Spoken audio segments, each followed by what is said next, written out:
So I have a lot of people telling me recently, last couple months, they're like, Marcus, you're a crazy runner. I've always been a runner for the last like 12 years I've been running. I'm turning 41. I've been running since I was 29. So it's about 12 years.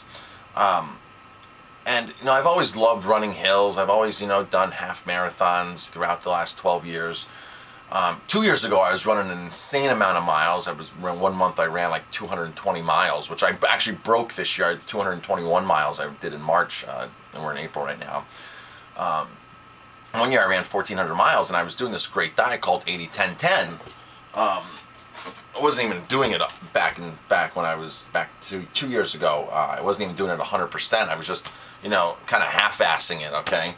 And then all of a sudden, this year I got really serious on it, and people are like, man, you've become this like crazy, insane runner. And crazy and insane because I run all the time. I run every day. I typically don't take breaks. I wasn't taking breaks back then when I was doing it 2 years ago. And not only that, but they're like, you're running these long distances, you're running up the mountains, you're running in trails, you're running in the dark, you're running in blizzards, you're just running. And I'm like, because it feels good, I feel awesome.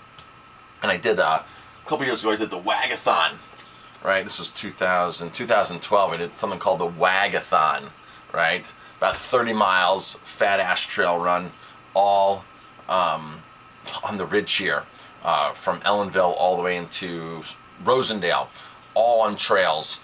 Really cool. We did a lot of rock climbing that day. It took me 9 hours to do it. Finished in the dark.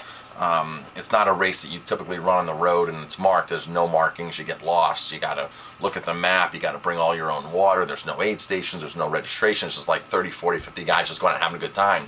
So the next one is this weekend called Sprinkle Track, and it's the single track, so it's a spring single track marathon, thus Sprinkle Track, and it starts down in Mohonk Preserve somewhere, Spring Farm Road.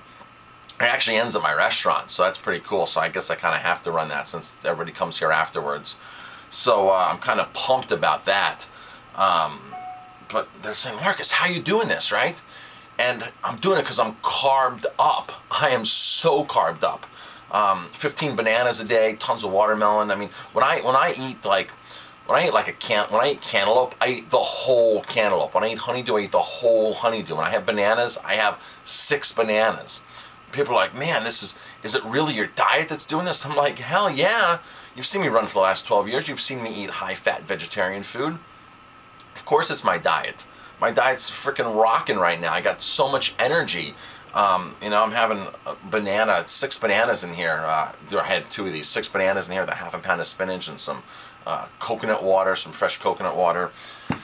That's what I'm doing. I'm this high carb, high energy diet, low fat, low protein, and I couldn't be a runner like I am now if I was eating McDonald's, eating high fat foods, and eating bacon and eggs for breakfast. There's no way. There's no energy.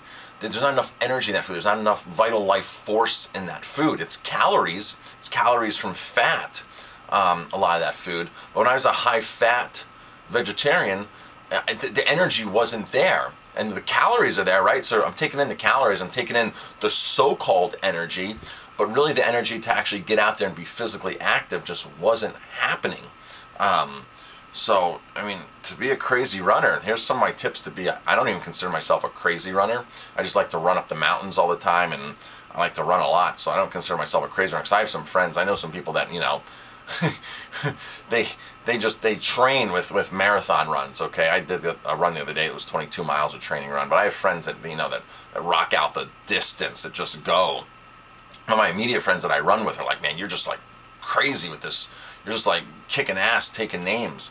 So here's some of my tips, what's working for me. Run as much as I can, okay? If I feel my body needs a rest, I run. But even on days that I'm sore, I'll say, let me just go out for a mile, 2 miles, 3 miles. Let me just work those joints, right? Work those joints. Let me not do anything hard. Let me do an easy run. And you find out once you start working your joints, everything's perfect again. You're like, wow, I feel good again. So consistency in running. I try to do a minimum of 6 miles when I run. Minimum, sometimes I only get out for 3, 4 because of time restraints, but 6 miles, an hour for me out there, 50 minutes, perfect time. When I look at running, I'm like, You know, if I spend an hour, it's only 4% of my day, right? People are like, I don't have time, I don't have time. 4%. I've been out in the mornings running at 5 a.m. because I didn't have time, right? So that's when I made the time, at 5 a.m. So consistency, run off, get good sleep, right? Really good sleep. You know, you can't go to bed late and get up early and try to do this, man. Go to bed early, get, you know, as early as you can. I own a restaurant, so bed for early to me is like 10 o'clock, 11 o'clock, as opposed to midnight, 1, 2 when I used to go to bed. So plenty of sleep, lots of water, lots and lots of water. Carb up, lots of fruits, lots of high quality, low fat foods, high quality carbs, low fat, low protein, okay, 80-10-10. There's several doctors out there, nutritionists, that recommend a similar type plan, like 80% carbs, 10% fat, 10% protein, high quality food, positive mindset.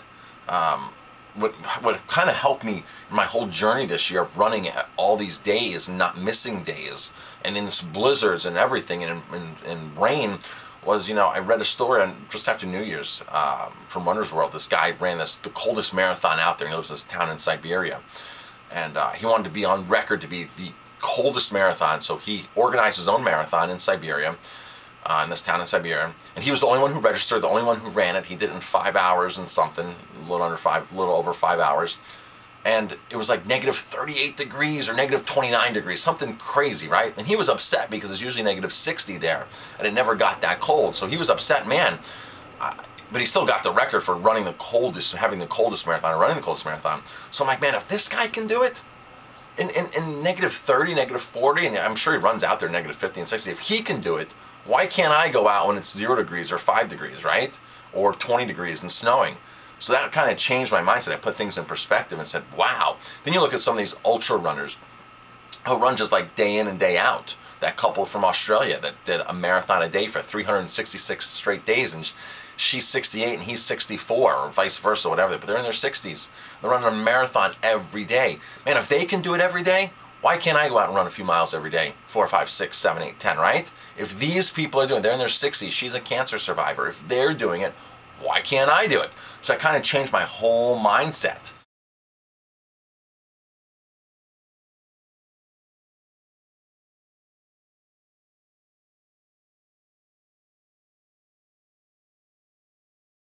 Once you start combining all those things together, you'll notice that your running will just take off, or whatever you're doing, whether it's cycling or whatever, it's just going to take off. And for me, the weight started coming off. I consider myself having a healthy diet the whole time, even though I was a high-fat vegetarian. I just didn't know really how much fat I was intaking. It was way too much fat on a vegetarian diet. You know, responsible or a sensible plant-based diet to be able to have the energy and have the physique and have the nutrients that are going into your system. A lot of people are vegans because they're, you know, animal rights, so they'll eat white pasta, which it's a detriment. They'll eat, you know, vegan cookies, vegan ice cream, and tofu, and fake cheese, you know, and that's not where it's at. It's in real foods, and foods that you can pick, plant, and grow. That's where it's at. Now, I do pasta, but it's whole grain, it's whole wheat, or it's whole brown rice pasta. I love beans. I love cooked portobellos. Man, I love cooked portobellos. I love cooked sweet potatoes. Potatoes, I love potatoes. I'll probably eat 6, 7, 8 potatoes a day. I just love them. So eating all this fruit and all these carbs, I've still lost 30 pounds in the last 3 months. And on top of it, my running is spot on. I mean, do I have goals and aspirations to be a better runner? Hell yeah. I want to do it. I'm hopefully signing up for a 50-miler in May. I'm doing this marathon this next week, so that's where it's taken me. So what are your thoughts on what makes a good runner, a crazy runner? And I don't consider myself crazy. I'm just dedicated.